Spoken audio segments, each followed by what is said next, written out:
Assalamualaikum warahmatullahi wabarakatuh. Hai teman-teman, perkenalkan nama saya Ariel Ilham dari sekolah SMP Negeri 7 Buru kelas 9B. Di sini saya akan menyampaikan sebuah cerpen yang berjudul Pelari Rel Kereta Api.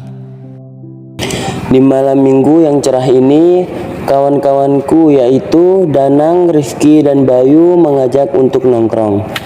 Katanya Rifki akan membawa banyak jagung untuk dibakar, oleh-oleh kemarin dari pamannya.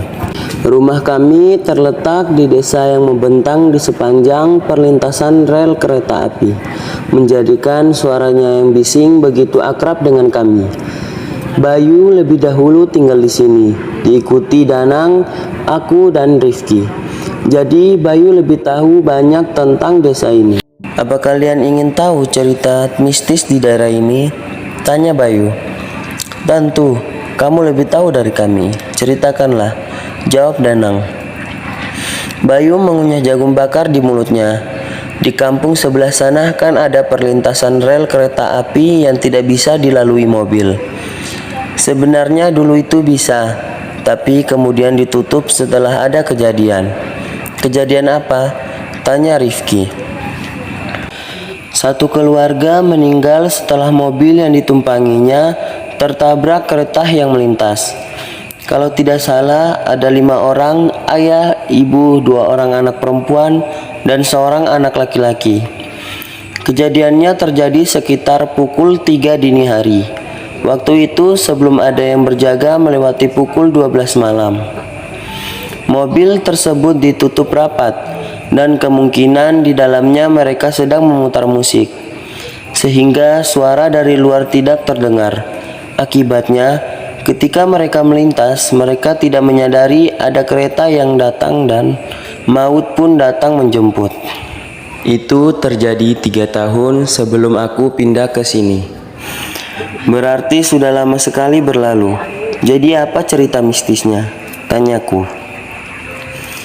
Beberapa hari setelah kejadian itu, banyak warga yang mengaku sering mengalami kejadian ganjil, seperti mendengar teriakan minta tolong, padahal malam itu tidak ada seorang pun, dan kejadian-kejadian lainnya. Ya, sama dengan cerita-cerita mistis yang berhubungan dengan kecelakaan kereta api. Cerita mistis obrolan favorit para pemuda. Selain tentang percintaan, menurut mereka, obrolan tersebut memberikan energi. Maklumlah, darah muda, darahnya para remaja. Tak terasa waktu pun sudah berjalan sekitar 1 jam. Jam tangan menunjukkan pukul 23.00. Kami memutuskan untuk bubar. Wus, ketika sedang beres-beres, kami dikagetkan oleh Danang yang setengah berteriak. Weh, siapa itu yang berlari malam-malam begini? Ayo kita kejar. Tangannya menunjuk ke arah kegelapan. Samar-samar terlihat seorang sedang berlari di tengah rel. Aku, Danang, dan Rifki segera mengejarnya. Orang itu berlari cukup cepat. Rifki mencoba menahannya dari samping, tapi gagal. Dia kalah tenaga. Danang yang berbadan lebih besar memeluk badannya dari belakang, kemudian menjatuhkan tubuhnya ke tanah di pinggiran rel. Sial, lumayan sakit, rintih Danang. Pasti sakit, hehehe. Tapi caramu menjatuhkan seperti seorang profesional. Dari mana kamu belajar itu? Tanyaku. Pamanku. Dia seorang polisi. Cepat bantu aku berdiri, jawab Danang. Orang tadi tidak sadarkan diri. Dia seorang bapak-bapak berusia sekitar 40 tahunan. Kami memutuskan untuk membawanya ke rumah Bayu. Pagi ini bapak itu telah siuman. Dia sedang mengobrol di ruang tamu bersama Danang, Rifki, dan Bayu, disertai kopi dan pisang goreng. Bapak itu bernama Rusman. Jadi semalam saya mau mancing, terus saya melihat ada kereta yang sedang diam. Saya merasa aneh, kok orang-orang di dalamnya tidak terlihat, termasuk masinis di lokomotifnya, kata Pak Rusman. Karena penasaran, saya pun naik ke kereta itu. Begitu saya naik, kereta segera melaju. Rokoknya dihisap dalam-dalam. Di gerbong yang saya naiki tidak ada siapa-siapa. Kemudian saya masuk ke gerbong di depannya dan kami semua semakin antusias mendengar ceritanya. Di sana berjejer penumpang. Ya, penumpang seperti umumnya, tapi mereka menunduk semua. Mukanya ada yang ditutupi koran, majalah, sarung, topi, dan yang lainnya.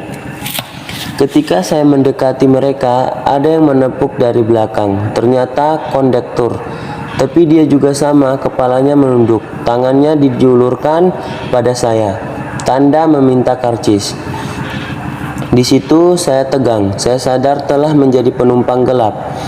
Saya berniat kabur, tapi ketika melihat keluar, kereta sudah melaju kencang, mungkin sekitar 80 km per jam. Saya bilang, "Maaf Pak, saya tidak punya tiket," dan saat itulah jantung saya serasa mau copot. Mata Pak Rusman melotot pada kami. "Kenapa tuh Pak?" tanya Bayu.